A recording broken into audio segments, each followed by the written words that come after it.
हाँ भाई, कैसे लेटे हो? काम धंधे करोगे नहीं करोगे? अर्जेंट अड्डा का तुम्हें अपनी पड़ी है, उठो। अरे इसमें 10 रुपए बढ़ना चाहिए यार, डट है, बहुत काम है इसमें यार, औसत नहीं आ रही, आप बताओ ना रे। हाँ भाई फाइनल भाई, तुम सही कह रहे हो, रेट बढ़ना चाहिए, इसके रेट बहुत कम है। देखो भाई, रेट तो बढ़ेंगे नहीं, रेट जो है वही मिलेगा, ठीक है?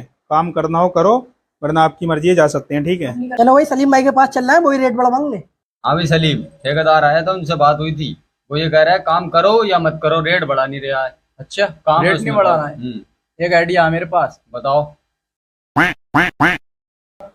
हाँ भाई ठेकेदार, कहाँ हो? इधर ही हो कारखाने के लिए। हाँ भाई, क्या बात है, आपकी बुलाया? हाँ भाई वीडियो चालू कर, वीडियो में बोलो जो कुछ बोलना है। गरम प्रेस है, मुंह पे लगा दो। क्या बोल जो रहा है? बोलना है वो बोलो। 10 रुपए बढ़ा रहा हो तुम अपनी मर्जी से, किसी का कोई दबाव तो नहीं है ना? हर पीस को देखोगे बढ़ा के, हर पीस पे 10 रुपए दूंगा। अपनी खुशी से दे रहे हो।